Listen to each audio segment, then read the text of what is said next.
Olá, olá a todos os amigos do canal Denis Viana, Mundo Secreto. Hoje uma live extraordinária.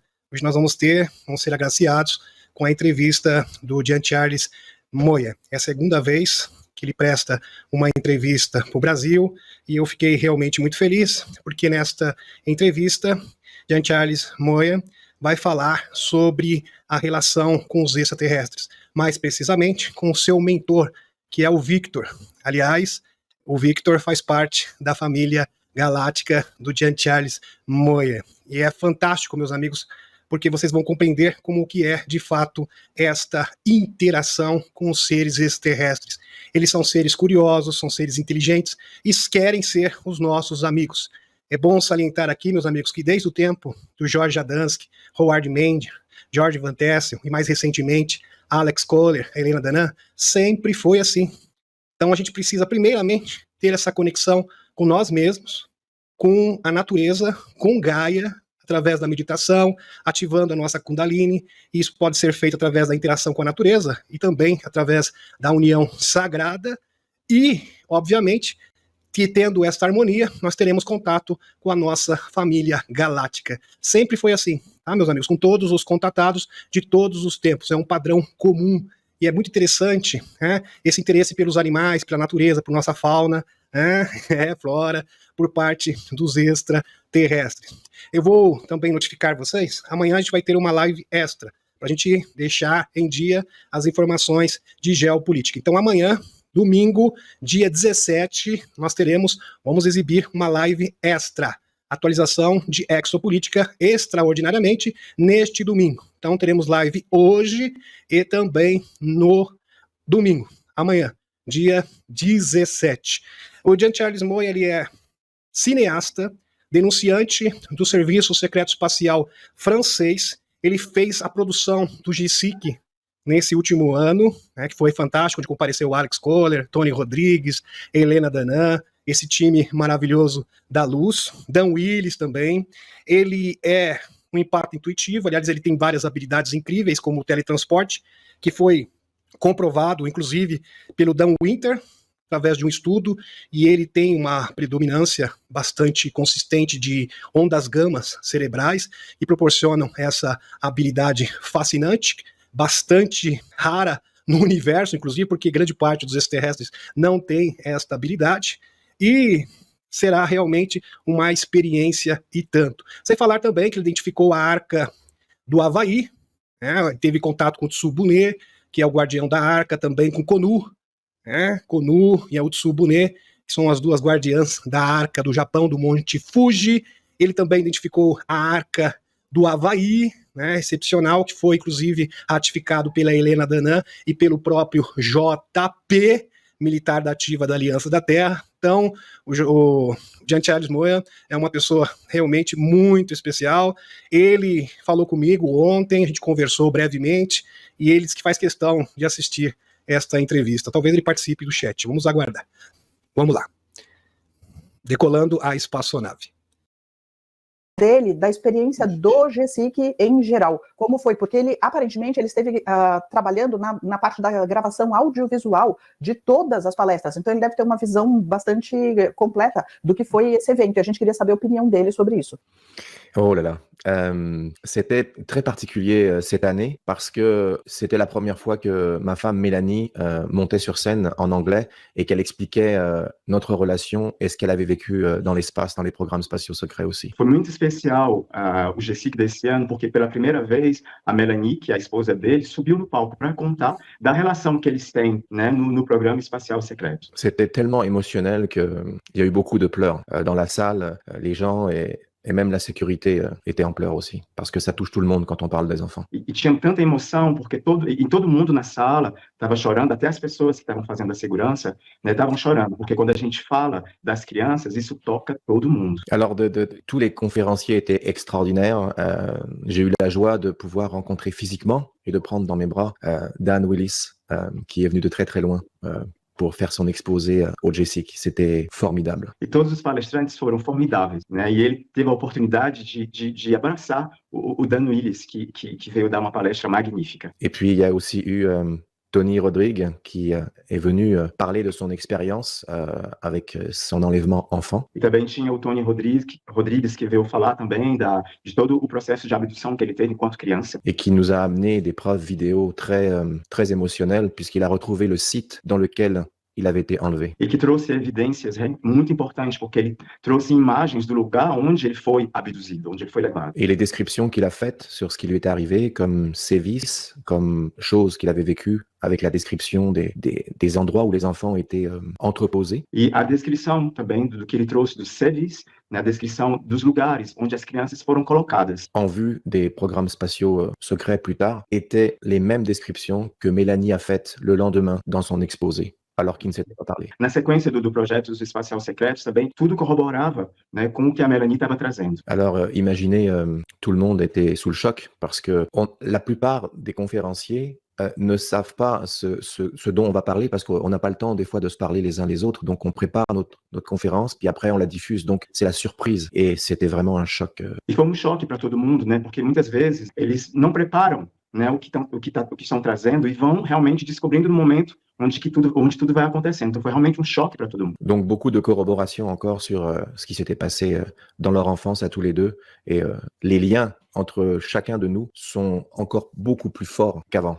E as corroborações, né, que estavam acontecendo entre as pessoas assim foi muito mais forte do que antes. Et puis il y a eu aussi l'entrée magnifique et merveilleuse d'Elena dans la salle avec la pyramide de lumière. C'était indescriptible, c'était grandiose, c'était plein d'énergie, plein d'amour, plein de... C'est très difficile d'expliquer quelque chose lorsqu'on est sur place après aux autres personnes. E teve também a entrada da Helena, que vinha com a pirâmide de luz, cheia de amor. Foi algo indescritível. E é muito difícil falar de algo, né, que foi vivenciado para as pessoas depois. C'était fantastique. Le JSIC, cette année, était encore plus impressionnant que l'autre. L'autre année, c'était quelque chose. C'était le premier que je faisais, mais le deuxième a amené, c'était de l'amour pur. Et les gens sont venus des 4 coins du monde, mon ami, des 4 coins du monde. Le Japon est venu. C'était fou. Ils étaient venus pour nous voir. Ils ont fait tout ce chemin pour venir nous voir en kimono, et puis ils avaient les éventails, puis ils nous saluaient, puis c'était un honneur de pouvoir les prendre dans mes bras. Então o GSIC desse ano foi mais ainda impressionante, né, porque tiveram pessoas dos 4 cantos do mundo, né, como o Japão, né, as pessoas do Japão vieram com os kimonos e foi muito emocionante para ele. Il y a même eu des gens de Russie qui sont venus.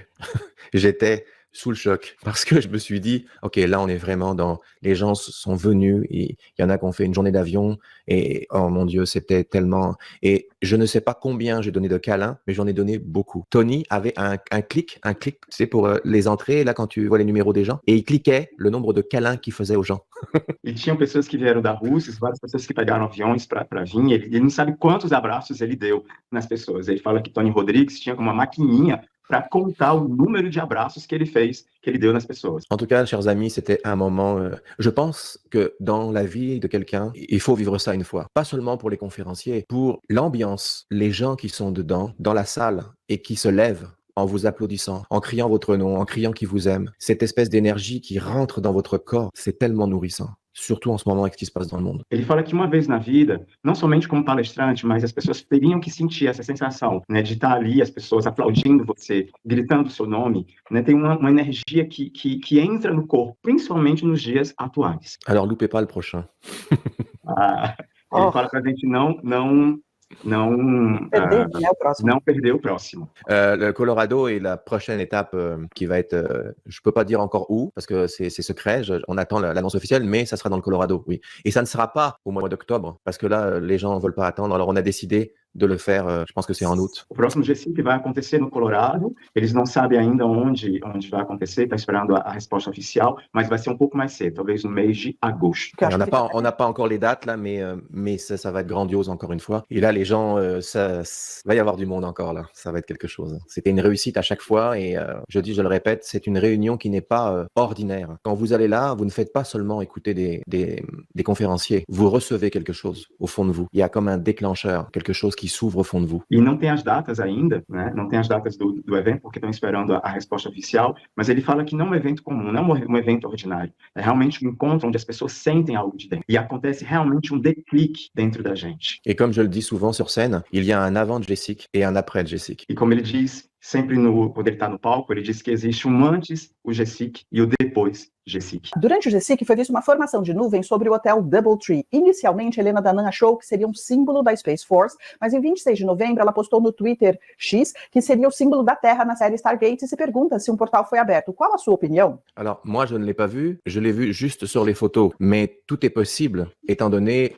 la réunion de personnes importantes qu'il y avait ce jour-là au GSIC. Ele não viu, mas ele acha que pela conjunção de pessoas importantes naquele momento no GSIC, talvez tenha acontecido realmente esse evento. Il y avait une très très grande, très très forte énergie, encore plus grande que l'année dernière, puisque maintenant les gens étaient venus nombreux pour ne pas louper cet événement extraordinaire et exceptionnel qui réunissait les plus grandes pointures au niveau de la révélation sur les extraterrestres. Tinha uma grande energia, muito mais que a energia do ano passado, porque o evento reuniu realmente pessoas que estão trazendo informações muito importantes desse ano. Como que é as operações de resgate dos pequeninos? Como que funciona isso na prática, a estratégia, a logística dessas operações? Porque o público às vezes tem dúvida de como funcionava isso, principalmente com relação ao serviço espacial francês, né, que ele fez parte.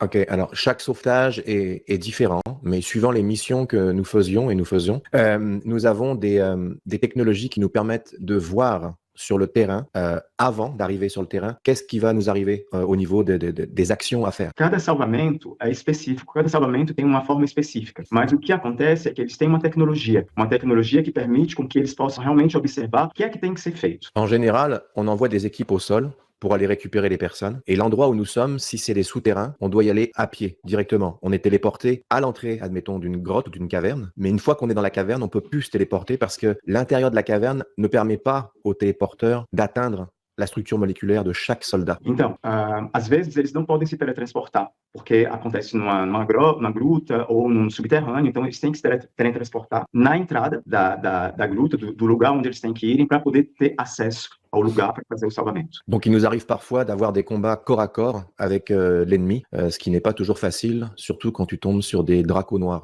E às vezes o que acontece é que eles têm que entrar realmente na luta, né, e com o inimigo, e que muitas vezes não é difícil porque eles se dão cara com os dracos negros. Les dracos noirs sont une race de reptiliens très dangereux, très rapides et qui ont la capacité de voir ce que vous allez faire avant que vous le pensiez. C'est-à-dire, ils sont capables d'anticiper. Donc, il faut créer un écran mental afin qu'ils ne détectent pas vos intentions premières. E os dracos negros, eles são uma raça reptiliana que se move de uma maneira muito rápida. E eles também têm uma capacidade de saber o que é que você vai fazer mentalmente. Não, então, o que eles fazem, eles criam um escudo protetor como uma tela. Eles conseguem antecipar o pensamento das pessoas, no caso. Exatamente. Para evitar que eles leiam a ação antecipadamente. Et lorsqu'on récupère les gens qui sont prisonniers, eh bien, on doit progresser dans des couloirs, dans des cavernes, dans des boyaux, dans des montagnes. Et une fois qu'on sort, on peut se faire téléporter à ce moment-là. Mais entre le moment où on sort et au moment où on se fait téléporter, on est assez vulnérable. Donc, le combat est engagé, en général. E muitas vezes eles vão realmente nesses subterrâneos, nos esgotos e em montanhas, eles têm que tirar as pessoas desse lugar. E nessa retirada das pessoas, existe realmente um momento de grande vulnerabilidade nesse resgate.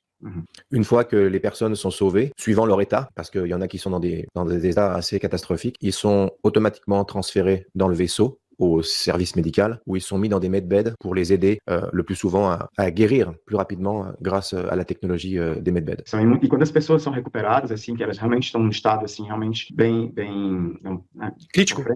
crítico, né, elas são imediatamente levadas para a nave, elas são colocadas, né, nos medbeds para que elas possam, né, ter esse momento de recuperação, de cura. Et dans mon équipe tactique, j'avais différents êtres avec différentes capacités, et j'avais aussi Mélanie qui était avec moi et qui, elle, réceptionnait surtout les enfants parce qu'elle était spécialisée dans les sauvetages d'enfants afin de les aider après à guérir les blessures qui n'étaient pas seulement physiques, mais aussi psychologiques. Il n'y avait pas seulement des enfants humains, il y avait aussi des enfants hybrides. E a partir do momento em que eles, né, vão salvar as pessoas, né, ele trabalhava com uma equipe que cada membro da equipe tinha uma função específica e a Melanie trabalhava com ele. E a responsabilidade dela era realmente de recuperar as crianças, né, para poder ajudar as crianças que estavam feridas não somente fisicamente, mas emocionalmente também. Réhabilitar elas, no caso, né? Et une fois qu'ils étaient rétablis, ils avaient le choix, soit d'être remis sur leur planète, si leur famille était encore là, soit d'être adoptés sur différentes planètes, comme pour Mélanie, où elle expliquait qu'elle envoyait les enfants sur Alpha Centauri, soit ils étaient intégrés dans les équipes de de Space Force dans laquelle nous faisions partie. Donc, ils avaient vraiment le choix. Il y avait un éventail de possibilités pour qu'ils soient vraiment réhabilités à revivre d'une manière normale. E uma vez que as crianças estavam reabilitadas e eram crianças que vinham também que tinham várias raças, de raças diferentes, elas tinham uma escolha de talvez voltar para os lugares de onde elas vinham, ou ir para Alpha Centauro, ou continuar na nave com eles. Et dans le vaisseau où nous étions, nous avions différents départements. Il y avait des départements botaniques, il y avait des départements pour faire du sport. Petite anecdote que je vais vous dire après, on peut traduire. Sim, na nave, né, na nave tinham vários setores. Tinha o setor da botânica, tinha o setor do esporte. Agora ele quer contar uma história pra gente. Dans la salle de sport que nous avions, tout était holographique. Na sala de esporte, tudo era holográfico. La particularité de cette technologie, c'est qu'il y avait une fréquence que vous étiez capable de changer pour l'hologramme qui le rendait solide et réel au toucher. E a particularidade desse holograma é que tinha uma frequência que eles ajustavam para que o holograma se tornasse mais denso, mais concreto. Solidificasse. Oui, exact. Ça devenait solide suivant la fréquence vibratoire. E de acordo com a frequência vibratória, se tornava mais sólido. Nous avions aussi une cafétéria, comme vous le savez, j'en avais déjà parlé, dans laquelle vous posiez votre main sur un panneau et il était capable de détecter les nutriments dont vous aviez besoin pour votre corps. E na cafetaria, né, como a gente já sabe um pouco, né, eles colocavam umas mãos e com as mãos a máquina detectava quais eram os alimentos que eles estavam necessitando para o corpo. Et il y avait un écran qui représentait l'aliment que vous vouliez, mais ce que lui délivrait n'était pas du tout ce que vous avez vu sur l'image. E tinha na tela tinha um alimento, né, que seria para a pessoa, mas o que eles recebiam não era o alimento. Ça ressemblait plus à une bouillie pour bébé. Parecia mais como se fosse uma papa para criança. Alors, ça goûtait pareil, ça sentait pareil. La différence, c'est que c'était beaucoup liquide. Et c'était nécessaire pour justement ne pas s'alourdir le système digestif avec quelque chose qui aurait été trop lourd à digérer. Sentia a mesma coisa, tinha o mesmo sabor, tinha o mesmo odor, mas tinha uma consistência líquida. E a ideia era realmente para não deixar o sistema digestivo muito pesado. Et pour les cabines d'équipage, elles étaient équipées d'un mini medbed dans lequel vous pouviez programmer votre repos. 8 minutes équivalait à 8 heures de sommeil. E tinha nas cabines, eram equipadas com medbeds, que eles poderiam ter momentos de repouso. E ele disse que equivalente... minuto equivalia a 8 horas de sono. Uau, quero! Um minuto equivalia a 8 horas de sono. Je sais que beaucoup de gens se demandent, mais comment est la vie dans l'espace? Ça fait partie justement de ce genre de choses, notamment comment nous lavions, comment nous prenions une douche. Aí tem muita gente que se pergunta como é que é a vida no espaço. Né? Tem muita gente que se pergunta como é que eles tomam banho. Alors vous aviez le choix, vous aviez deux options. Soit vous la preniez avec de l'eau, mais l'eau était créée dans des serres spéciales, comme une espèce de microcosme qui recréait de la condensation, et on avait de l'eau tout le temps, grâce aux plantes qui étaient à l'intérieur d'une espèce de grande serre. Né? E tinham duas opções. Uma delas era realmente usar água, mas essa água ela vinha de processo de condensação de uma estufa através de plantas. Ou, je vais vous donner un exemple pour que vous compreniez bien. Vous savez le système où on peut se brosser les dents sans se les brosser, avec une lumière bleue? Ou a outra opção seria, ele pergunta pra gente se a gente conhece esse sistema para escovar os dentes, mas sem ter a escova, somente com uma luz. Eh bien, il y avait un système dans les douches où il y avait un rayonnement bleuté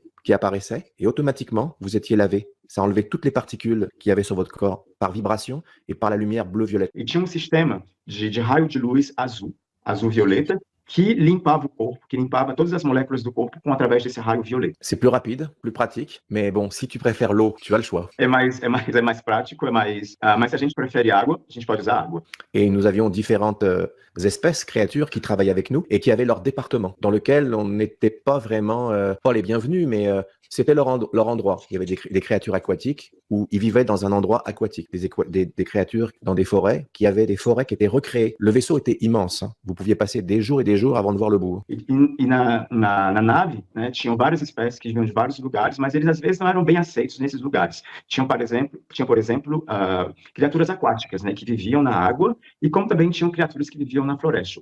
A nave era muito grande. Et tout le monde respectait tout le monde et tout se passait merveilleusement bien. E todo mundo respeitava todo mundo e tudo se passava de maneira muito maravilhosa. Voilà un petit extrait de la vie dans l'espace. Isso é uma pequena história da vida no espaço. Tem muita gente no Brasil que quando ouve falar dessa história das crianças, começa a sonhar, ter sonhos e que a pessoa está participando de resgate. E eu pensei em perguntar para ele, como é que a pessoa faz para saber se esse sonho é real ou é simplesmente um sonho como outro qualquer? Les rêves sont des portails pour pouvoir voyager.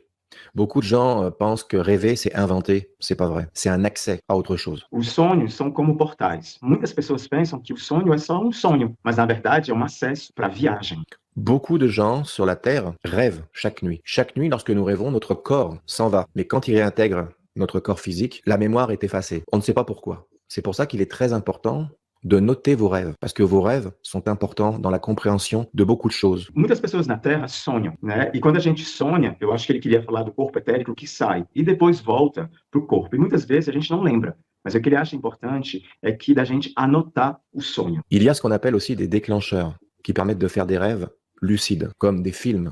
Quand vous voyez des films au cinéma, ou que vous lisez un livre, ou que vous écoutez, admettons, les propos de différentes personnes, et eh bien ça réveille des mémoires qui sont endormies dans votre esprit. Et c'est ça qui fait que vous faites des rêves, parce que ça vous connecte à une autre réalité. Nous sommes entourés de multivers autour de nous. Tem muitas vezes os gatilhos, né? Os gatilhos que vão fazer com que a gente realmente se conecte com esses multiversos que está em torno da gente. Por exemplo, um filme. Um filme, a gente vê o filme e a gente vai conectando com tudo aquilo que tem dentro da gente. E aquilo vai fazer com que a gente tenha acesso a sonhos mais lúcidos. E esses sonhos lúcidos são como como o multiverso no qual nós estamos inseridos. Donc, il est très important, lorsque vous, bien sûr qu'on peut rêver des choses qui sont vraiment des rêves, mais en substance, le rêve est un accès à un autre monde. Réellement, c'est une passerelle. Lógico que a gente pode ter um sonho como um sonho normal, mas na verdade o sonho é realmente dar acesso para um outro mundo, é como uma passarela. A minha próxima pergunta é se é recomendável as pessoas que desejam ajudar se oferecerem para esse tipo de coisa ou se isso apresenta algum risco para as pessoas que estão se propondo a participar desses resgates. No, it's okay, but you know, everything is risky in the life, you know. So we must take a risk for save children because the children is the future and it's very important to rescue our future. Então tem um risco, né? Como na vida tem vários riscos, mas como as crianças, né, são o nosso futuro, então a gente tem que realmente arriscar. A gente tem que passar por esse risco para salvar as crianças. Que tal a gente começar a falar um pouquinho sobre o Victor? Sim. Na verdade, a minha primeira pergunta, porque ele tem uma versão dele que é parecida com o Victor. Quando ele vai para essas missões, a minha primeira pergunta é se ele está nesse corpo dele de Jean-Charles aqui ou se ele está nessa outra versão. E aí em seguida a gente começa a falar do Victor. Sujet sensible et important et qui nécessite beaucoup de temps. Alors je vais essayer de faire le plus court possible. É um tópico sensível e importante que necessita de muito tempo, mas ele vai fazer um pouco reduzido. Lorsque je me suis fait enlever à l'âge de 4 ans sur une plage en France devant mes parents, Quando ele foi abduzido, né, quando ele estava junto com os pais na praia, na idade de 4 anos, j'ai disparu pendant 1 heure terrestre. ele desapareceu durante 1 hora no tempo da Terra. Durant cette heure terrestre, il s'est passé plusieurs années dans une autre dimension dans laquelle j'étais avec Victor. Durante essa 1 hora na Terra, se passaram muitos anos numa outra dimensão, nesse tempo que ele passou com o Victor. Donc pour les gens qui étaient sur Terre comme mes parents et les sauveteurs, il s'est passé 1 heure, mais c'est pas ça qui s'est passé en haut. E para as pessoas que ficaram aqui, como os pais e as pessoas que estavam buscando ele, eles só viram passar 1 hora, mas não foi isso que aconteceu. C'était en fait la première fois réelle que je rencontrais Victor, mais on m'avait effacé la mémoire après, lorsque je l'ai rencontré à l'âge de 12 ans dans ma chambre. Foi a primeira vez que ele encontrou o Victor, quando ele foi levado na praia. Mas a memória dele foi apagada. E ele só encontrou o Victor depois, com a idade de 12 anos. Lorsque j'étais dans le vaisseau, à l'âge de 4 ans, dans cette petite bassinette en métal liquide, intelligent qui prenait ma forme, et que j'étais entouré de 4 êtres de lumière. Então, quando ele tinha 4 anos, ele estava a bordo da nave, dentro dessa bacia líquida, e em torno de 4 seres. Et que je voyais par une grande baie vitrée la Terre s'éloigner. Ces êtres-là me parlaient par télépathie et me rassuraient en me disant que tout allait bien, que tout était sous contrôle et que je n'avais pas à avoir peur. E ele via através da janela a Terra que estava se distanciando. Mas os seres falavam para ele, por telepatia, dizendo que tudo ia acontecer, que tudo ia ficar muito bem, que tudo ia ficar bem. Soudain, les êtres de lumière ont commencé à se dissiper, comme par magie, et la lumière s'est tamisée. E subitamente os seres começaram a se desfazer como magia e a luz começou a baixar. Et un être est arrivé par la porte principale de la salle. Il était grand, pas de cheveux, la peau verte et les yeux rouges. E um ser chegou pela porta principal. Ele era grande, não tinha cabelo e com a pele verde. Mais je n'avais pas peur. Il a tendu sa main vers moi. Je suis descendu de l'endroit où j'étais et je l'ai suivi à travers de longs corridors de lumière. E o ser indicou a mão para ele. Ele não ficou com medo. E ele pegou na mão do ser e foi se distanciando nesse grande corredor. Nous sommes rentrés dans une pièce et il y avait 2 tubes dans lesquels il m'a demandé de prendre place. E eles chegaram nessa sala e que tinham 2 tubos. E ele pediu, o ser pediu para ele entrar em um dos tubos. Je ne posais pas de questions. Je sentais au fond de moi que je pouvais avoir confiance en cet être. Ele não se questionava, mas ele sentia dentro dele que ele realmente poderia confiar nesse ser. J'ai senti des picotements, une chaleur m'envahir et j'ai comme perdu connaissance une fraction de seconde. Ele sentia como aquelas agulhadazinhas e sentiu que tinha calor que estava vindo, e ele, em um momento dado, ele perdeu consciência. Quand j'ai repris conscience et que j'ai ouvert les yeux, je me sentais différent. Quando ele acordou, ele abriu os olhos, ele sentiu que ele estava diferente. Le tube s'est ouvert, je suis sorti et j'ai vu mon reflet dans la grande baie vitrée qui donnait sur l'espace. E o tubo abriu, e ele saiu, e quando ele se viu no reflexo da grande janela que estava olhando, que estava da janela da nave, Je ressemblais exactement à Victor qui était à côté. Et il m'a dit, sois le bienvenu de nouveau, Luca. e ele parecia com o Sei que estava com ele. E o Victor falou: seja bem-vindo, o seu nome é Luca. Et lorsque je me suis déplacé pour sortir de la pièce avec lui, j'ai vu dans le tube mon corps d'enfant de Jean-Charles en sommeil. E quando eles estavam saindo, né, da sala, ele viu dentro do tubo o corpo dele, de Jean Charles criança, que estava dormindo. Et Victor m'a dit, on a besoin de toi pour une mission bien spéciale. Et je suis parti avec lui pendant plusieurs années. E o Victor falou: nós estamos precisando de você para uma missão muito especial. E eles partiram durante muito, muito tempo. C'était pour faire des missions de sauvetage en tant que Luca. Foi para fazer missões de salvamento enquanto Luca. Lorsque ces missions, je vais faire court, lorsque ces missions se sont finies, je suis revenu dans l'autre sens, réintégrer mon corps d'enfant. E quando as missões de salvamento acabaram, ele voltou, né, voltou para o corpo de criança. Tu peux nous expliquer un peu comment ça s'est passé, ce retour, Jean-Charles? Transferência de alma, não? Aí foi transferência da alma. Como foi esse retorno do corpo para a criança? Même principe, je suis revenu dans le tube et j'ai senti quelque chose qui drainait mon corps, comme si je me sentais vidé d'une force vitale et qu'elle était transférée de nouveau à côté. Et lorsque j'ai réouvert les yeux, j'étais de nouveau Jean-Charles, mais par contre, il m'avait dit que quelque chose allait rester en moi, et c'était mes facultés, mes capacités. Ele entrou no tubo, e quando ele entrou no tubo, então ele sentiu que alguma coisa estava acontecendo no corpo dele, como se alguma coisa estivesse drenando a força vital dele, e essa força vital foi transferida para o corpo dele enquanto criança. Aí o Victor falou: mas você vai guardar alguma coisa com você. E foram algumas das habilidades que depois ele apresentou, e é por isso que na última entrevista ele fala que depois dessa experiência ele apresentava habilidades que ele não tinha antes. Eu acho que parte do DNA dele original repassou pro corpo dele de criança, muito provavelmente. Eu acredito que seja isso. Alors, c'est ça. C'était le sujet principal de ma nouvelle conférence lorsque j'étais à Orlando. C'était justement sur les origines de Luca. Alors, je vais essayer de faire court, mais je vais vous expliquer un petit peu quelque chose qui est intéressant et important pour la compréhension de ce qui m'est arrivé après sur la Terre. Isso é assunto importante, porque foi realmente o sujeito da conferência dele no GC. Realmente a origem dele, a origem dele enquanto Luca. E ele vai tentar explicar um pouco, mas vai tentar fazer um pouco um resumo. Luca est né sur une planète qui s'appelle Antares, dans une caverne de cristal. Luca vem da planeta Antares, que é em uma caverna de cristais. Parce que les parents de Luca étaient antariens et ultimiens. E os pais do Luca vinham de Antares e Ultima. Ultima, c'est la planète d'où est originaire Luca et Victor. Et Antares, c'est la planète où est originaire le père de Luca. Luca vinha é originário do planeta Antares e do planeta Ultima, que é a mesma origem do Luca. Et la mère de Luca, donc ma mère, a accouché dans une caverne de cristal durant une explosion de supernova dans l'univers. E a mãe do Luca, então a mãe dele, né, deu a luz para ele em uma caverna de cristal no momento onde estava acontecendo uma explosão de uma supernova. Et durant l'accouchement de la mère de Luca, la caverne a été baignée dans l'énergie de la supernova. E durante o nascimento do Luca, a caverna foi inundada com a energia da supernova. Ce qui a, entre guillemets, affecté, dans le bon sens, l'ADN de Luca. E isso quer dizer que, entre parênteses, foi o que afetou o DNA do Luca. Et attention, la cerise sur le gâteau. E atenção, a cereja no topo do bolo. Lorsqu'une supernova explose, c'est une graine d'étoile qui est créée. Quando acontece a explosão de uma supernova, tem grão de estrela que é criado. Donc supernova égale super starseed. Então, supernova igual a super semente estelar. Et maintenant, la naissance de Jean-Charles, la mienne, le 7 juillet 1969, sur la planète Terre, il y a eu un enregistrement d'ondes gamma qui venaient de l'espace très forte dans notre univers. E agora, o nascimento de Jean Charles, do 7 de julho de 1969, tinha ondas gamas que estavam chegando no planeta Terra. Durant la conférence à Orlando, j'ai présenté les documents astrophysiciens et astronomiques qui expliquaient cette vague de rayons gamma qui avait eu lieu le jour de ma naissance. E durante a conferência em Orlando, ele estava realmente mostrando os documentos dessa onda de raios gamas que estavam chegando nesse momento do nascimento dele. Et le plus incroyable, c'est qu'il y en a eu deux.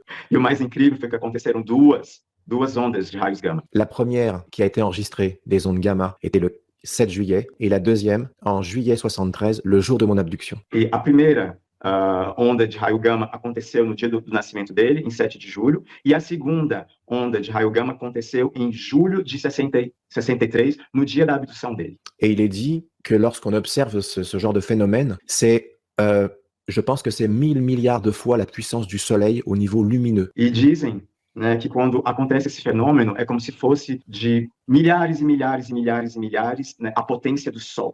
Et si vous vous souvenez, en France, j'ai fait la photo de mon aura lorsque j'étais dans un salon avec un appareil spécial dans le noir, et le gars qui a analysé la photo a dit ceci. E se a gente se lembra bem, ele fez uma foto num aparelho, num salão Numa exposição desse tipo de coisa, né? E tinha alguém que tinha um aparelho que media a aura. Isso, aí tinha um aparelho que media a aura, e a pessoa que tirou a foto falou... La photo, lorsqu'il l'a développée, c'était tellement blanc autour de moi qu'on ne voyait à peine mon visage et mes épaules. Ce gars-là avait fait le tour du monde pour faire des photos de différentes personnes jusqu'à des lamas tibétains et m'a dit, on dirait une supernova. E quando ele revelou a foto, não via nada, só via esse clarão branco. E essa pessoa que revelou a foto, ele andou no mundo inteiro, juntamente para visitar os tibetanos, e ele falou que isso lembrava a explosão de uma supernova. À ce moment-là, je comprenais pas pourquoi il me disait ça. J'avais pas la compréhension de ce que j'ai maintenant. Mais maintenant, je comprends que tout était lié. E naquele momento, ele não entendia o que estava acontecendo, né? Porque ele não tinha entendido o que o cara tinha falado, mas agora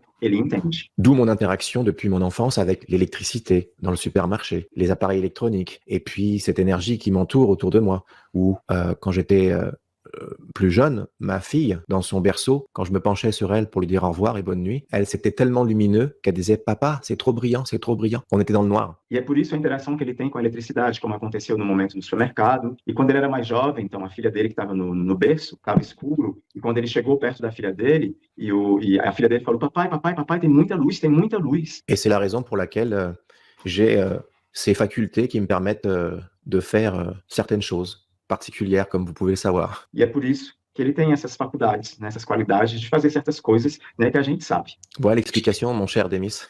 Fantástico.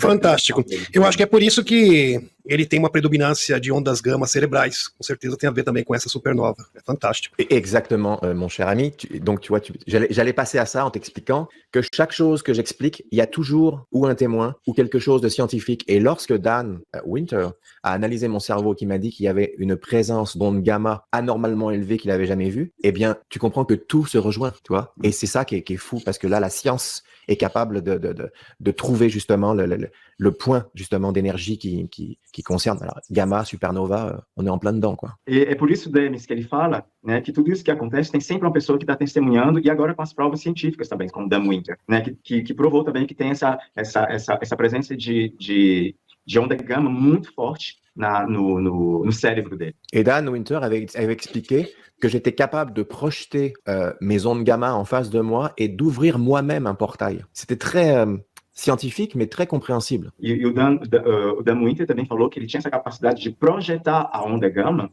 e também de criar um portal, né, com essa energia de onda gama. Fantástico. Se esse padrão de transferência de alma entre um corpo que estaria em estase ou hibernação e um corpo que estaria em plena atividade, se é o padrão de todas as sementes estelares, pelo menos na atualidade. Ou seja, é o padrão comum da maioria das sementes estelares. Je ne pourrais pas dire pour les autres, parce que moi, c'est ce qui m'est arrivé, mais je pense que oui, la plupart des gens peuvent être des transmigrations d'un corps à un autre, et qu'il y a beaucoup d'êtres qui sont reliés avec un avatar dans l'univers. Et de temps en temps, lorsque on a une sensation de déjà-vu ou de quelque chose comme ça, c'est parce qu'on est relié et connecté a une autre entité qui vit la même chose au même moment. Ele fala que para ele essa é a experiência dele, né? Mas ele pensa que muitas pessoas também têm essa experiência de transmigração, né? Onde as pessoas estão conectadas com um avatar. E é por isso que muitas vezes tem esse fenômeno de déjà vu, né? Onde a gente realmente vê, né, e sente que várias coisas estão acontecendo ao mesmo tempo. Voltando para o Victor, vamos perguntar se ele continua tendo encontros com o Victor e que tipo de coisa anda acontecendo? Alors, je ne vis plus d'expérience avec Victor comme je le faisais quand j'étais enfant, adolescent et une partie adulte, mais je suis toujours en contact avec lui, tout le temps. Ele não tem as mesmas experiências que ele tinha com o Victor quando ele era criança ou quando ele era adolescente, mas ele continua sempre conectado ainda com o Victor. La dernière fois que j'ai vu Victor, c'était lorsqu'il m'avait envoyé en Antarctique et après en Égypte et un peu partout. Il est toujours il est toujours à l'affût de certaines choses. C'est-à-dire que je suis pas directement en mission avec lui, mais lui me permet d'avoir accès à certaines choses. C'est très de temps en temps, tu vois. Je sais qu'il est là, je sais qu'il interagit avec moi, mais pas comme quand j'étais enfant où il venait dans ma chambre puis qu'on parlait ensemble et qu'il lui est arrivé de faire des choses assez humaines et très spéciales. Je peux vous en parler si vous voulez. A última vez que ele teve contato com o Victor foi realmente quando ele foi enviado na Antártida ou no Egito, assim. Mas o Victor sempre continua ali guiando ele, ajudando ele a compreender as coisas, mas não da mesma forma como acontecia quando ele era criança, ele fazia todos esses fatos sobrenaturais. Mas se ele quiser, ele pode contar mais experiências que ele teve com o Victor. Je peux vous raconter 2 anecdotes. Ele pode contar 2 histórias que aconteceram. Oui. La première, c'est dans ma chambre d'enfant, j'avais un parapluie automatique. Tu sais, quand tu appuies, là, ça s'ouvre là, comme ça. A primeira história, quando ele era criança, ele tinha um guarda-chuva que, quando ele apoiava, ele apertava, era um guarda-chuva automático. On était en pleine nuit et puis il est apparu dans ma chambre comme chaque nuit pour discuter avec moi pendant que mes parents dormaient. E era noite, como sempre ele aparecia, né, para conversar com ele, e os pais dele estavam dormindo. Et là, il a vu cet artefact pour lui. Il a décidé d'appuyer sur le bouton. E o Victor veio e viu aquele objeto, né, ele decidiu de apertar no botão. J'ai pas eu le temps de lui dire de pas appuyer sur le bouton. E ele não teve tempo de dizer ao Victor de não apertar no botão. Et le parapluie automatique s'est ouvert en faisant un bruit. Et là, il a poussé un cri parce qu'il s'attendait pas à ça. O guarda-chuva abriu de maneira automática e o Victor não estava esperando, então ele saltou e gritou. J'ai dit, mais attention, tu vas réveiller mes parents? Puis il était là, et?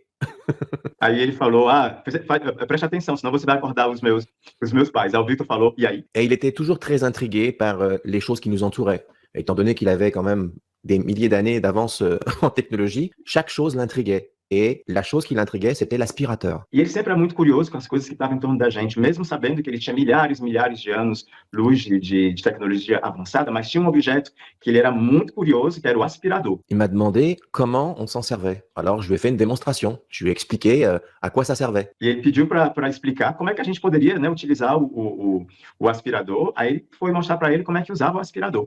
Ce que je ne savais pas, c'est qu'il avait tout enregistré parce qu'il avait un plan derrière la tête. O que ele não sabia é que ele estava captando tudo, é que ele tinha um plano na cabeça. Alors, comme tout enfant, on ne range pas sa chambre, on fait pas le ménage. Et ma mère me disait souvent, Jean-Charles, fais le ménage, range ta chambre, etc., etc.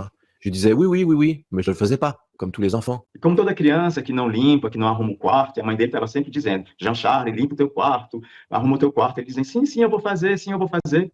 Donc, elle me dit ça le soir avant de me coucher, et le lendemain matin, à 6h30, 7h, je prends mon sac d'école et je m'en vais à l'école. E ela disse isso à noite, né, antes de dormir. Então, quando ele acorda na manhã seguinte, ele pega a mochila e vai para a escola. Le soir, je rentre de l'école, et ma mère me dit, bravo mon fils, t'as écouté ce que ta mère t'a dit, t'as fait le ménage? E na noite seguinte, ele chegou da escola e tinha a mãe dele que bateu palma, aplaudindo para ele, dizendo, bravo meu filho, você realmente escutou o que eu falei para você. Et je lui ai dit, mais j'ai jamais fait le ménage, j'ai pas eu le temps, je suis allé à l'école. Elle a dit, mais qui c'est qui l'a fait? J'ai dit, j'ai peut-être une réponse, mais je sais pas si. Le mec, elle me dit, non, si, c'est Victor. Il avait passé l'aspirateur partout. E ele disse, não, mas não foi eu que limpei. Aí ela falou, então quem foi?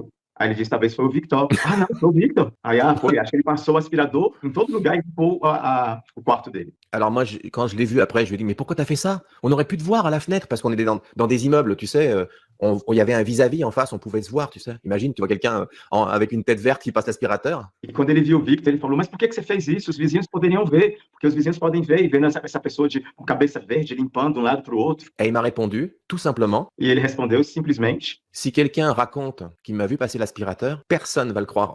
J'ai éclaté de rire et j'ai dit, c'est pas faux. Se alguém conta que viu ele passando o aspirador, ninguém vai entender. Ele falou, é verdade. Alors ça, c'est des morceaux de ma vie que j'ai vécu avec mes parents et qui sont des choses que tu ne pouvais pas partager en famille, par exemple. Tu vois, tu voyais pas à Noël raconter, c'est comme j'ai dit durant la conférence à Orlando. Esses são momentos realmente que ele viveu com a família dele, com os pais dele, mas era algo que ele não podia realmente falar com a família, né? Assim, por exemplo, na ceia de Natal, ele não podia né? Algo como ele realmente dividiu na conferência em Orlando. Durant un repas de famille, ma grand-mère dirait: «Et puis comment ça va Jean-Charles? Oh bah, ton petit-fils, saigne du nez vert et il se téléporte. Est-ce que tu veux un petit peu de purée avec ta dinde?» Então, por exemplo, né, que estava na ceia de Natal, aí a avó pergunta para a mãe, como é que tá o teu filho? Aí a mãe dele fala, ele tá legal, ele só sangra sangue verde, e quer um pedacinho de peru. Donc, il fallait absolument que ça soit silence total et garder ça entre nous. Ça n'a pas toujours été facile, mais c'était nécessaire, sinon j'aurais fini dans un asile avec mes parents, mon père, ma mère, voilà. Eles tinham que guardar realmente tudo isso para eles e permanecer em silêncio, porque senão ele seria realmente enviado para um asilo. Est-ce que Victor sait cuisiner? Does he cook well? Just in case.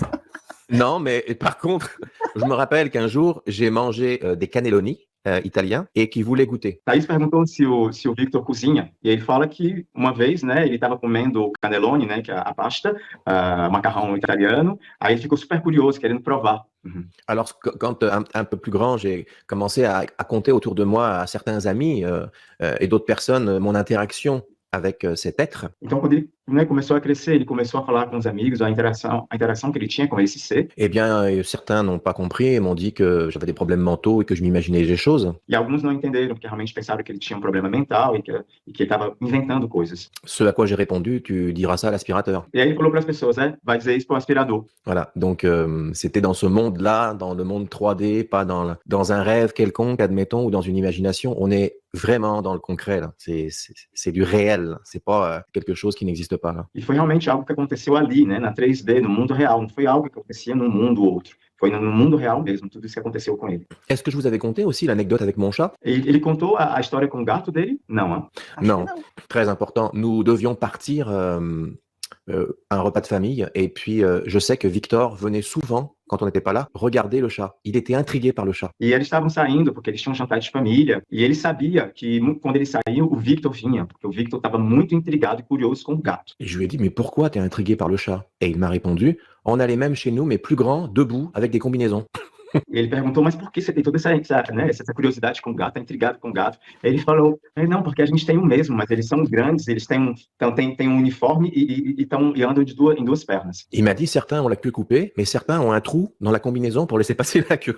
E diz que alguns têm a cauda que está cortada e outros têm a cauda, tem um buraco no macacão para que a cauda saia. Alors il m'a dit que de temps en temps, il s'approchait du chat pour voir s'il respirait parce qu'il était inquiet, parce qu'un chat, ça respire toujours très doucement. E muitas vezes o Victor estava preocupado porque ele vinha assim perto do gato e sentia que o gato não estava respirando, mas porque o gato respira realmente lentamente. Donc ce jour-là, nous sommes partis à un repas de famille chez mes grands-parents et lorsque nous sommes rentrés à la maison, on ne trouvait plus le chat. E nesse dia lá, eles foram comer na casa dos avós, e quando eles voltaram, eles não encontraram o gato. On est dans un appartement, dans un immeuble de 9 étages, en plein cœur de Paris. Il n'y a aucune issue. Le chat est introuvable. E eles estavam, né, num apartamento, no coração de Paris, era o nono andar, e eles não encontraram o gato. La seule chose qu'on trouve, c'est une griffe du chat avec du sang plantée dans le meuble du salon. A única coisa que eles encontraram foi o arranhão da pata do gato com sangue no móvel da sala. Donc on le cherche partout et finalement on retrouve le chat, les oreilles couchées, les yeux ronds, noirs comme ça, au-dessus du meuble de mes parents, complètement terrorisé, en train de trembler comme ça. On se dit, mais qu'est-ce qui lui est arrivé? Aí eles encontraram o gato que estava com os olhos abertos, as orelhas baixadas, em cima do móvel no quarto dos pais.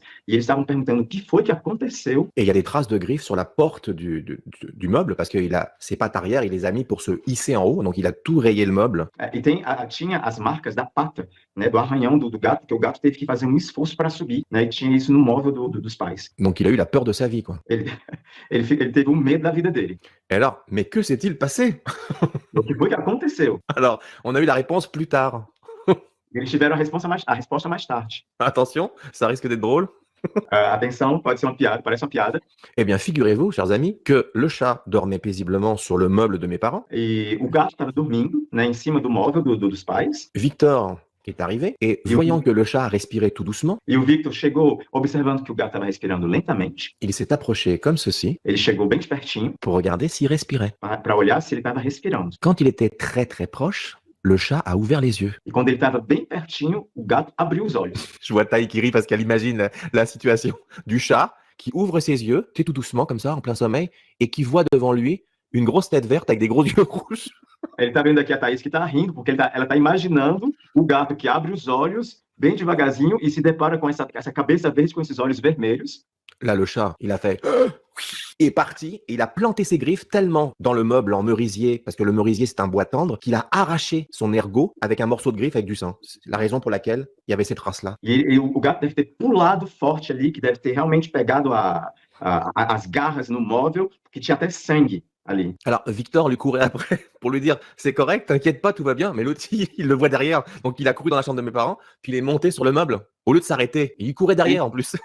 Aí o Victor estava correndo atrás do gato para dizer que estava tudo bem, mas o gato estava desesperado, até que o gato subiu em cima do móvel dos pais dele. Ouais, vous imaginez tous la scène. Alors sur le coup c'est drôle, mais en même temps le pauvre Minou, après il a décidé de plus venir voir le chat. Vocês podem imaginar realmente como é que foi a cena, né? O gatinho, coitado do gatinho, aí o Victor decidiu de não vir mais ver o gato, visitar o gato. A vida dos vizinhos dele deve ser fantástica. Le vie de votre voisin doit être incroyable, imagine-toi. Mais si un voisin avait vu quelque chose, peut-être qu'il y en a peut-être un qui va entendre l'émission, on ne sait pas, hein, 25 ans plus tard ou 30 ans plus tard. Je me rappelle, je l'ai vu passer l'aspirateur. Personne ne le croira. E, né, talvez tenha algum vizinho que 25 anos mais tarde vai ver esse vídeo aqui e que lembra, eu ouvi, tinha alguém passando o aspirador. Voilà encore une partie de ma vie, chers amis, que je vous conte aujourd'hui. Alors, il y a beaucoup d'humour, mais je peux vous assurer que ce genre de situation, j'en ai vécu plein comme ça avec mes parents.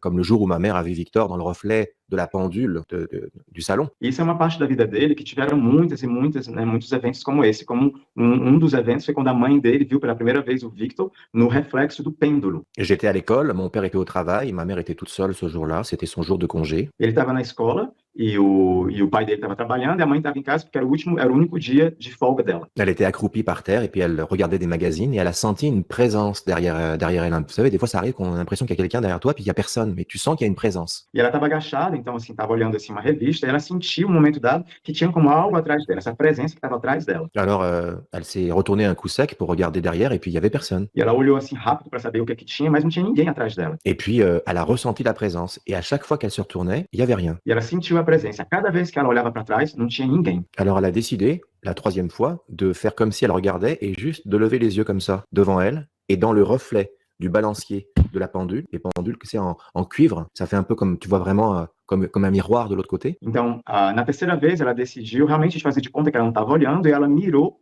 para ver o pêndulo. E o pêndulo é de cobre. Elle a vu une personne qui était penchée sur elle et qui regardait ce qu'elle regardait. E ela viu no reflexo do pêndulo uma pessoa que estava olhando em cima dela, vendo o que ela estava olhando. Et là, ma mère a dit, Victor, je vais me retourner là, tu me fais pas peur s'il te plaît. Et quand elle s'est retournée, il n'y avait plus personne. Aí a mãe dele falou, Victor, você não me faz medo, eu vou te olhar agora, vou olhar para você agora. C'était lui, elle l'avait vu dans le reflet de la pendule. Donc c'est concret là, tu vois. Era ele, ela viu realmente ele no reflexo do pêndulo do relógio. Et dernièrement, mes parents, ma mère était seule à la maison et elle a senti une main appuyée sur son épaule, comme elle a pensé que c'était mon père. Elle a dit, mais qu'est-ce que tu fais? Et puis elle se retourne, il n'y avait personne. E há pouco tempo atrás, a mãe dele sentiu como uma mão que estava aqui pegando no ombro dela. Ela olhou para trás e não viu ninguém, mas ela pensava que era o pai dele pegando na. Elle a nettement senti la main, avec les doigts comme ça, une pression, comme quelque chose de gentil, qui disait ça va. Puis voilà, elle a pensé que c'était mon père. Elle a dit oui chérie. Puis il n'y avait personne derrière elle. Ela realmente sentiu esse contato dessa mão que estava ali, realmente dando só apoio. E ela até falou, tudo bem, querido? C'est spécial quand tu sens ça, hein, parce que après quand tu veux expliquer ça aux gens, c'est très difficile. Quand les gens te disent, oh mais toi, t'as imaginé ça, etc. Mais sauf que tu dis, ben non. Je veux dire, j'étais très bien réveillé dans mon salon et je sens quelqu'un qui m'appuie sur le... Donc forcément, c'est pas moi qui rêve, tu vois. O que ele estava falando é que assim, as pessoas falam assim, você tá viajando, não, nada disso acontece. Eu falo assim, mas se você sabe que você está perfeitamente acordado e você sente uma mão no seu ombro, não é imaginação. Você acha que a divulgação será controlada em etapas ou será catastrófica como apresentada pelo coronel Carl Nell, com vazamento em massa de informações, o aparecimento massivo de OVNIs ou de naves-mães nas grandes cidades? Como é que ele acha que vai acontecer o disclosure? Alors, je te dirais quasiment oui à toutes ces questions. Alors, elle est contrôlée, ça c'est une évidence. Ele diria tudo. Ele diria sim para todas essas respostas, essas perguntas, mas ele diz que realmente a divulgação ela é controlada. Déjà, avec ce qui s'est passé récemment avec David Grush à Washington, c'est un grand pas pour l'humanité. Sabendo também o que aconteceu recentemente com David Grush, né? Isso é grande passo, para a humanidade. Je pense que le gouvernement et bien d'autres personnes ne s'attendaient pas du tout à cette révélation soudaine. E ele pensa que o governo não estava esperando, né, dessas revelações que aconteceram de uma hora para outra. Et que maintenant, il a ouvert une boîte de Pandore et que le gouvernement n'a pas le choix d'aller de l'avant et de déclassifier des choses plus importantes. Parce qu'on ne peut pas dire que cette personne est folle avec l'état de service militaire qu'il a et qui est exemplaire. E agora, como essa caixa de Pandora, né, foi aberta, então o Estado agora só tem que realmente ir até o final, né, porque eles não podem desmentir essa pessoa com todo o percurso militar que ele tem. Alors, je pense effectivement qu'elle est contrôlée parce qu'imaginez un instant qu'on dise oui à tout, à savoir qu'on a caché depuis plus de 80 ans la vérité sur les extraterrestres. Ele realmente acha que a divulgação é controlada, né, imaginamos que a gente diz sim para tudo, né, e faz mais de 80 anos que a gente sabe que existe a presença, né, alienígena. C'est pas seulement de dire que nous ne sommes pas seuls dans l'univers. Não é só dizer que a gente não está sozinho no universo. C'est révéler et avouer à tous les êtres humains de la planète que non seulement nous avons récupéré des engins qui ne venaient pas de chez nous, avec des technologies qui nous permettraient de faire des bonds hallucinants dans toutes les sphères de notre société. Não é somente só divulgar, mas é realmente assumir, né, que a gente tem uma tecnologia, que nós pegamos a tecnologia que vem de fora e que essa tecnologia poderia realmente nos permitir de fazer um grande avanço na nossa história. Au niveau écologique, au niveau de la biologie, au niveau des voyages interspatiaux, au niveau du médical. Né, no nível ecológico, no nível biológico, no nível também das viagens interespaciais e no nível também da saúde, né, da medicação. Ce qu'on nous montre pour l'instant, c'est le sommet de l'iceberg, quand on sait qu'en dessous, il y a beaucoup plus. O que é mostrado para a gente é realmente o topo do iceberg. Et la vérité, c'est que certaines entités ont signé des accords il y a des décennies avec certains présidents et certains gouvernements. En l'échange de technologies, ils leur donnaient des êtres humains. Ils ont vendu l'humanité. E a verdade é que realmente algumas entidades fizeram acordos com certos presidentes e eles venderam, né, a raça humana, né, em troca de tecnologia. Donc si tu révèles ne serait-ce qu'une partie du secret, tu dois dire tout le reste qui va avec. Et tout le reste... E se o que foi divulgado foi só um pedacinho da divulgação, imagine o que vem depois. O que vem depois vai ser muito, muito, muito forte. Alors là, pour l'instant, on y va tout doucement avec les divulgations de Monsieur Grush, avec les divulgations depuis un certain temps de Bob Lazar, qui explique qu'il était dans l'Area 51, qu'il a travaillé sur de la rétro-engineering. On commence à mettre la table. E agora, né, com o que está acontecendo com o David Grush, que aconteceu também com o Bob Lazar, que trabalhou na Área 51, né, na tecnologia reversa. O que está acontecendo é que a gente está realmente colocando à mesa.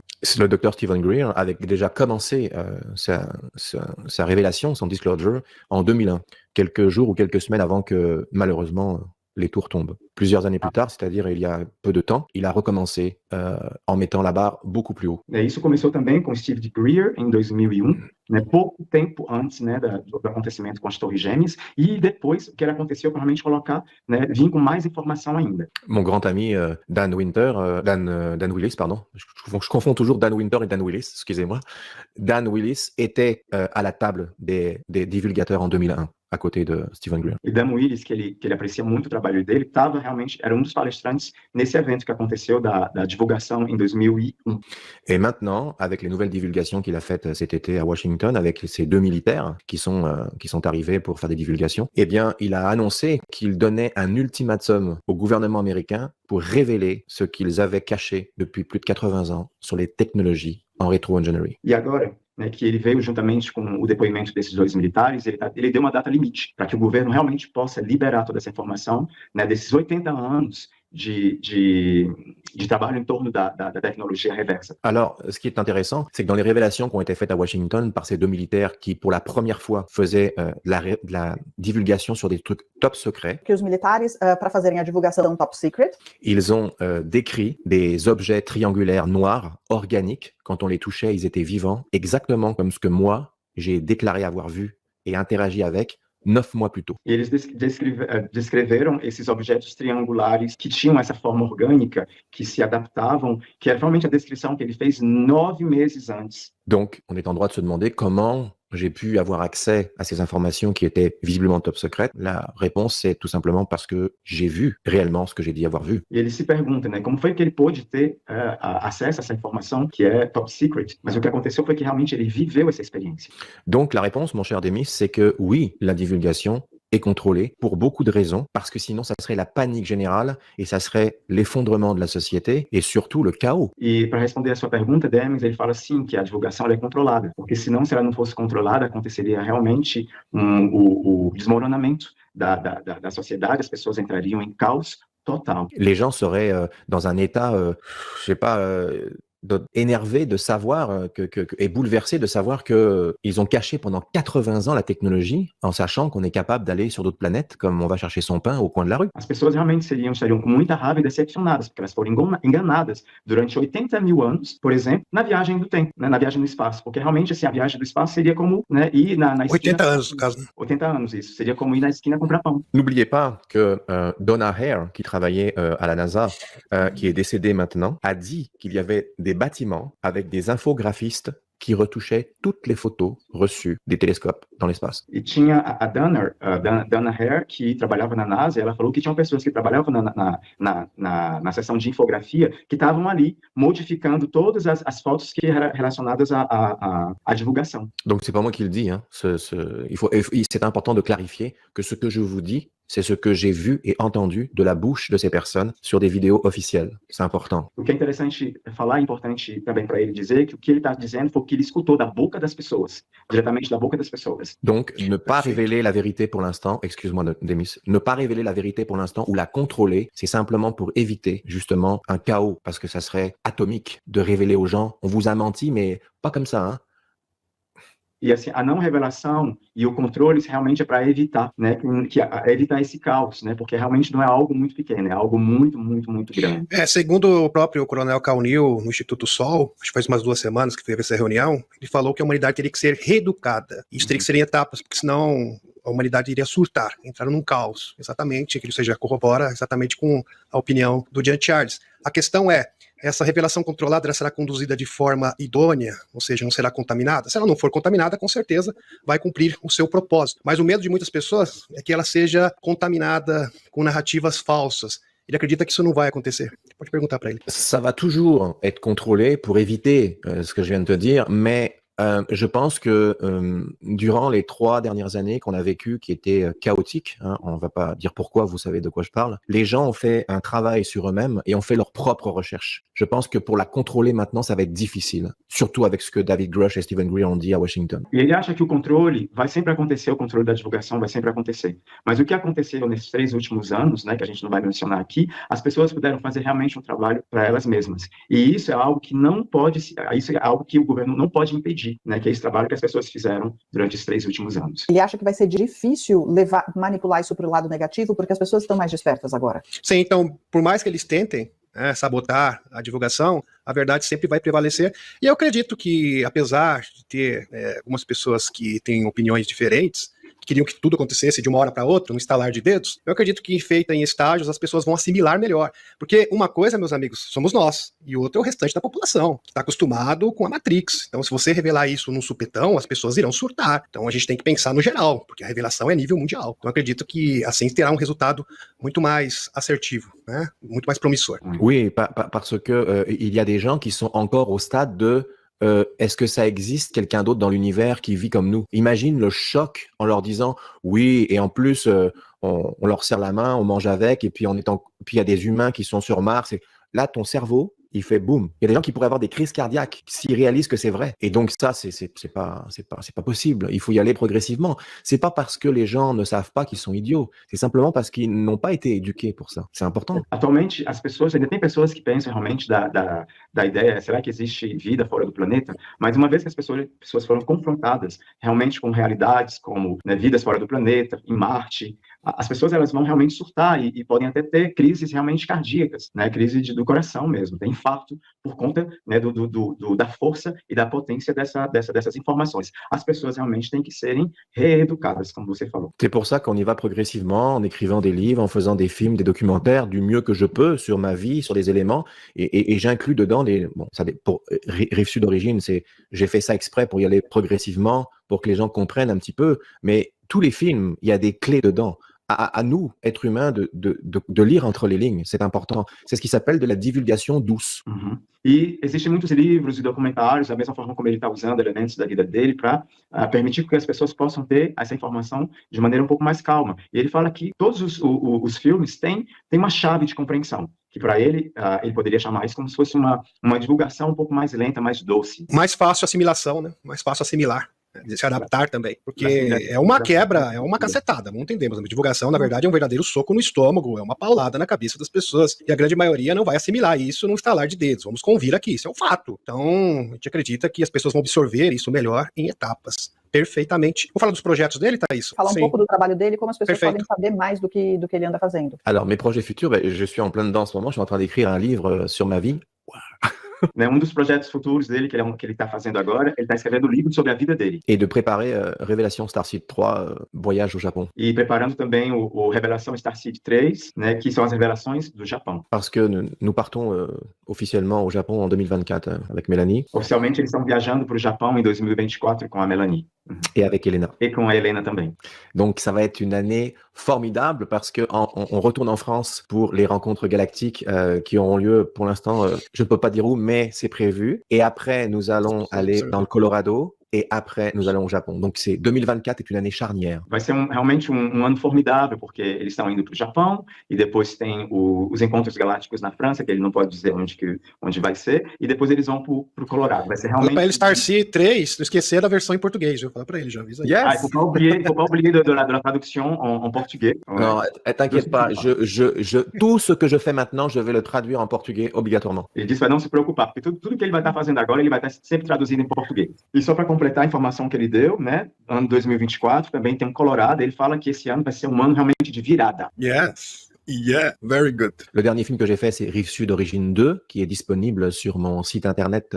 Il y a tous les liens dessus sur jcmoyen.com. O último filme que ele fez, que é o Rive Sud Origina 2, né, a gente vai colocar na descrição todas as coordenadas, as informações sobre o filme. Donc, n'oubliez pas, Rive Sud Origine 1 et 2 sont des films avec de la fiction dedans, dans lequel j'ai mélangé des vrais faits réels. J'ai fait ça parce que j'avais été menacé. On m'avait fait comprendre que c'était pas la bonne idée, donc j'ai décidé d'inclure des clés dans le premier. Mais dans le deuxième, c'est plus 90% vrai que l'inverse. Ele gostaria de explicar também que os dois primeiros filmes ele realmente fez como se fosse uma ficção científica, porque ele foi ameaçado. Ele não podia dizer tudo, mas aí ele colocou algumas partes, alguns fatos reais, né, mas já no terceiro, aí já é realmente tudo real. Donc ceux qui connaissent mon histoire actuellement et qui vont voir Rive Sud Origine 2 vont se rendre compte qu'il y a très très peu de fiction, mis à part que je ne suis pas un agent du gouvernement, de la CIA ou du FBI. Le restant s'appuie beaucoup sur ma vie avec celle de Mélanie. Qui d'ailleurs, Mélanie, est en train de faire un livre sur sa vie aussi. Donc 2024, ça va être extraordinaire. Para as pessoas que vão ver o Rive Sud 2, vão ver que ele não é mais aquele agente, né?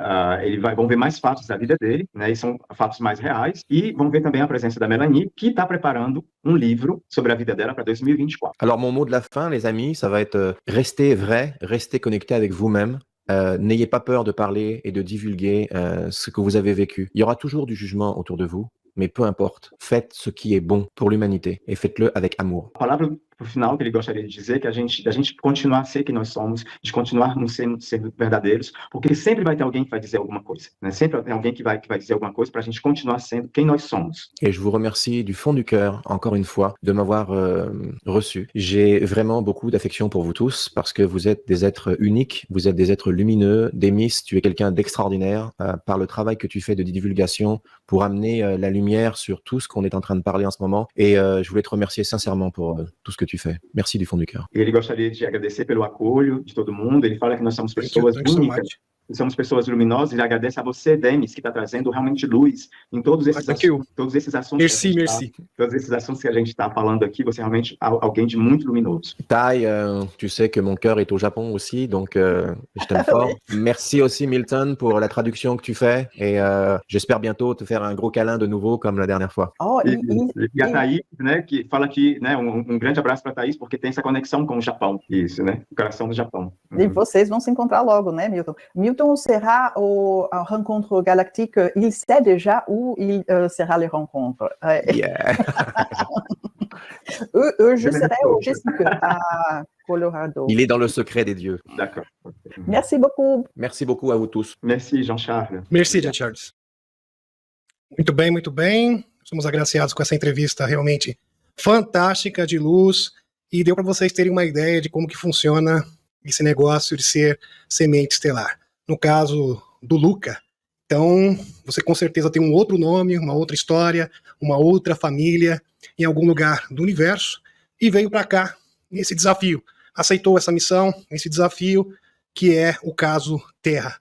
Então, meus amigos, entendam que a verdadeira interferência, a verdadeira intervenção extraterrestre, quem faz somos nós. Nós fomos enviados das estrelas, somos sementes estelares.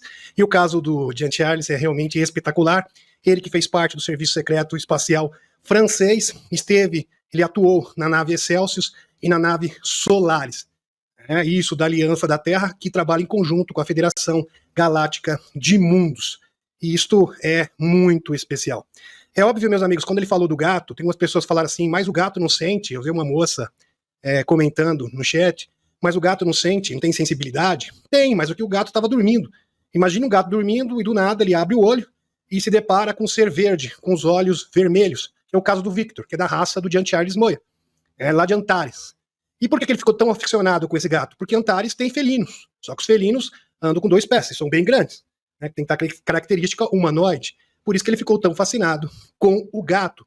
Isso é para vocês entenderem como os extraterrestres são como nós. São pessoas como você e eu. A diferença é que eles têm mais tecnologia e são mais avançados ao que tange a espiritualidade. No resto, são pessoas como nós. Eles têm amor, eles têm curiosidade, Inclusive, ele ajudou na limpeza da casa do Jean Charles, que não gostava, isso é típico de criança, que não gosta de limpar o quarto. Ele fez esse favor, limpou o quarto dele e deixou um brinco. E eu fiquei realmente encantado com a posição do Jean Charles. Opa, a internet está querendo falhar. Com o Jean Charles Moya, com relação à revelação. Então, a revelação ela será por etapas, mas será controlada pelos extraterrestres. Não ficará sob a supervisão do Estado, das instituições convencionais. Pode ter certeza. Então, os extraterrestres vão coordenar uma sucessão de eventos que irá culminar com a revelação. E falando nisso, na live de amanhã, a gente vai apresentar o cenário geopolítico, com várias atualizações importantes. Live de amanhã, live extra, já estou convocando vocês para comparecerem amanhã às 9 horas da noite. Temos um encontro marcado, tá ok, meus amigos? Então, a gente vai falar sobre a divulgação, a gente vai falar sobre a geopolítica, a gente vai falar sobre o desespero do BID, porque o BID ele estava com 38% de aprovação, caiu para 33%, e a corrida presidencial já está batendo as portas. Isto é um cenário de um desastre. Para quem realmente está pleiteando se reeleger, é o pior cenário possível. E o loirão nadando de braçada. Vamos falar também que os escuros ainda podem tentar a última cartada final, o que eles podem fazer, e podem ter certeza, meus amigos, tudo que eles fizerem agora, porque eles não têm mais costas quentes, eles não têm recursos como antes, vai ser um verdadeiro tiro no pé. Tudo isso será elucidado na live de amanhã, de domingo. Então, atualização de Exopolítica amanhã. Um abração, um beijão no coração de cada um de vocês, e para o nosso queridíssimo amigo Jean Charles Moya. Eu estava falando com ele ontem no WhatsApp, conversando sobre essa live. Ele estava realmente bastante ansioso para a exibição da sua entrevista aqui no Brasil. Ele mandou um abraço, que ele gosta muito do Brasil. Ele pretende, claro que não vai ser tão breve assim, não está nos próximos, porque ele vai para o Japão, já tem compromisso, mas ele pretende sim vir para o Brasil ainda um dia, e vai ser realmente fantástico. Tá ok, meus amigos? Gratidão, gratidão.